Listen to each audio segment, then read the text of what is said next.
한 장 읽다 보면 어느새 푹 빠져드는 소설들.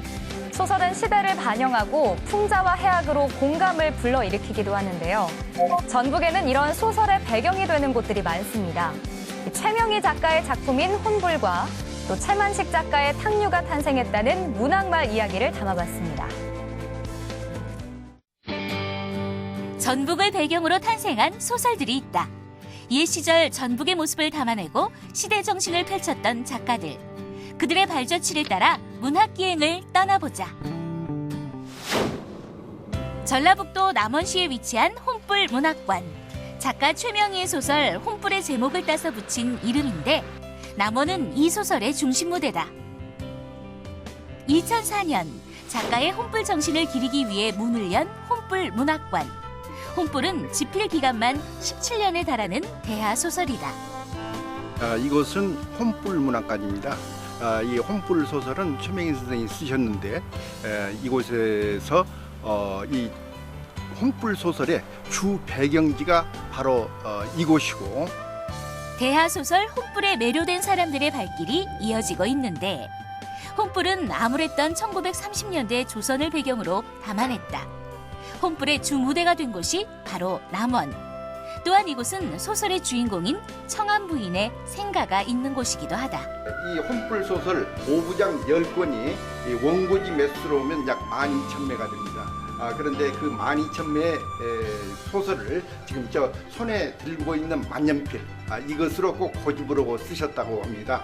그 이유는 우리의 순수한 우리의 이야기를 우리의 언어로 이렇게 표현을 갖다 하는데 기계의 힘을 빌려서 뭐 컴퓨터를 이용한다거나 그런 것보다는 한자 한자 바위에 손가락으로 이렇게 글을 쓰는 그런 기분으로 이 원고를 12,000매를 갖다 맞췄다고 이렇게 얘기를 합니다. 진정한 우리의 어리, 넋이 무늬로 피어나는 그런 글을 쓰고 싶었습니다. 그리고 훼손되지 않은 순결한 우리의 모국어를 살려보고 싶었습니다.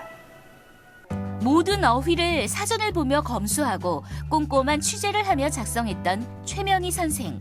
그런 그녀의 숨결이 고스란히 담긴 작업실의 물건들이 전시되어 있다.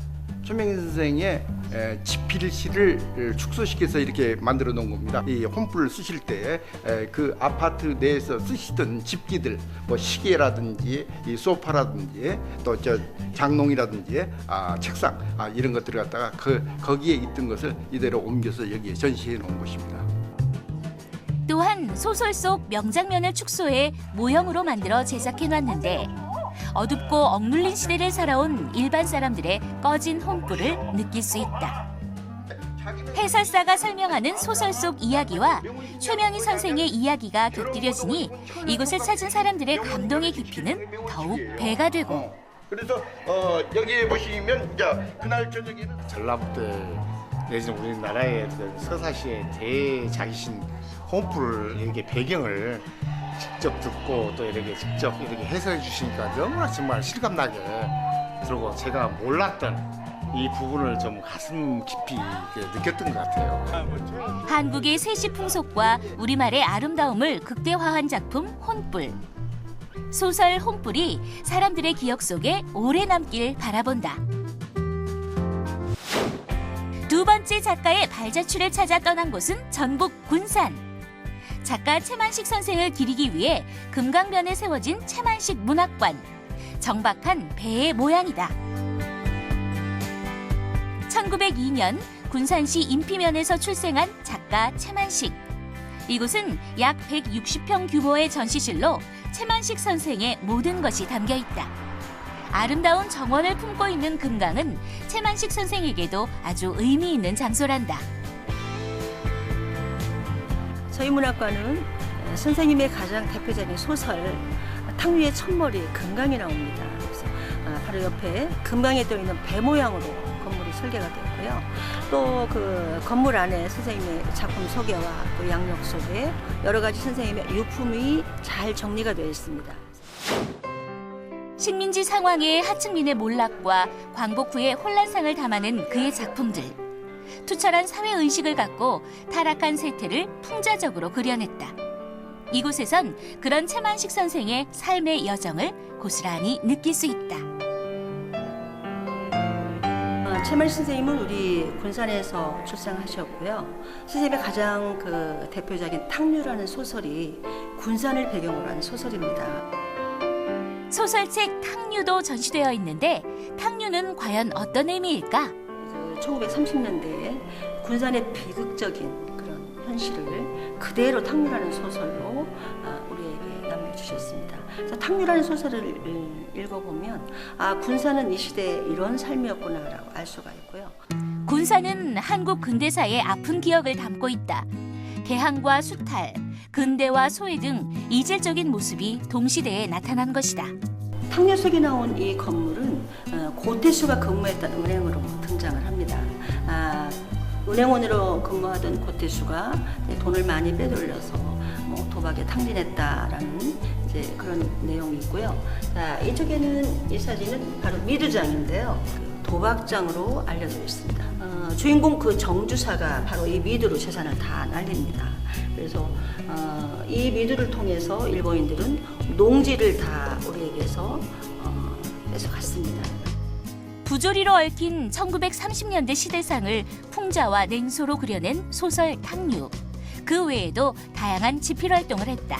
선생님은 물론 소설가지만 소설 외에도 시나리오, 꽁트, 수필, 심지어 만화, 동화까지 1000여 편이 넘는 작품을 남겼습니다. 문학의 모든 장르를 글로 다 표현했다고 보시면 알고요. 혼란의 시기를 직접 살아가며 그 시대상을 문학에 반영하려 했던 소설가 최만식을 기려보자. 이번엔 김제시를 배경으로 그려낸 소설 아리랑의 무대가 있는 곳이다. 이곳은 아리랑 문학마을이고요. 이 아리랑 문학마을은 조정래 작가님이 쓰신 소설 아리랑 속에 나오는 일제강점기 때 우리 민족들이 살았던 삶을 그대로 재현해 놓은 장소입니다. 아리랑은 소설가 조정래 선생의 대하 소설이다. 이곳은 세트로 재현해 놓은 아리랑 문학마을.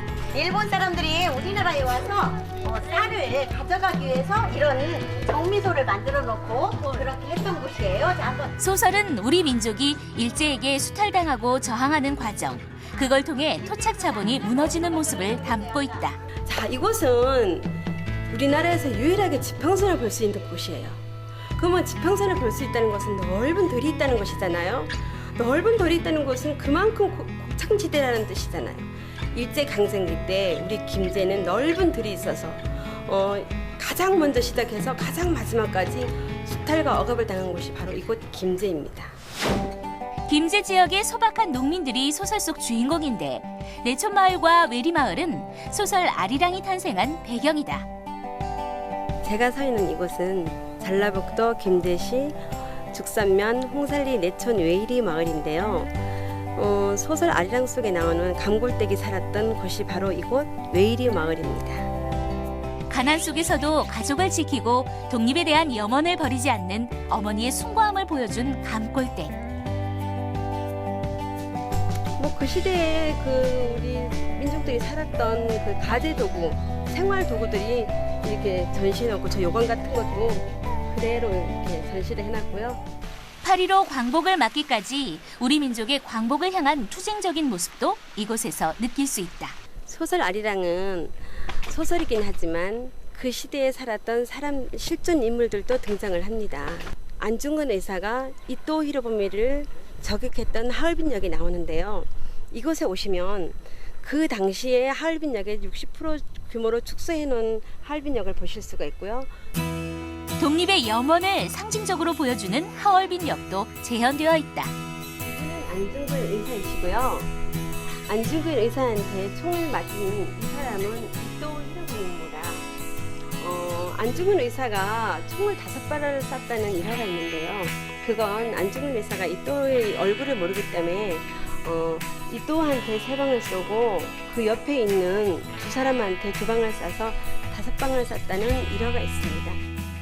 사진과 자료, 작가의 취재 노트까지 소설 아리랑에 관한 모든 것을 관람할 수 있는 곳이 바로 이곳.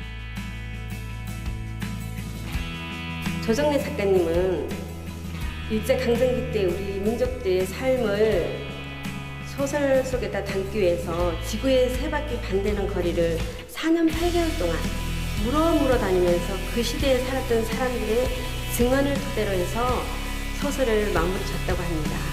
그래서 이 소설 아리랑은 단지 허구인 소설이 아니라요. 일제강점기 때 우리 민족들이 살았던 근대 민족사입니다. 작가의 숨결을 고스란히 느낄 수 있는 문학 여행. 소설은 대중의 마음을 달래는 정서 치료제다. 이런 성찰의 자세를 느낄 수 있는 문학 기행을 한번 떠나보는 건 어떨까? 골목개, 깻잎개, 고래과. 얼핏 들어보면 무슨 계모임 같기도 한데요. 그 정체는 바로 대구와 충남, 또 울산을 대표하는 지방행정 조직입니다. 이 별난 이름을 가진 조직들은 현재 지역경제 활성화에 효자 노릇을 톡톡히 하고 있다고 하는데요. 앞으로도 멋진 행정 조직으로서 그 활약을 기대해봐도 좋을 것 같습니다. 세상백은 유레카, 저희는 다음 주에 더 톡톡 튀는 소식들로 찾아오겠습니다. 고맙습니다.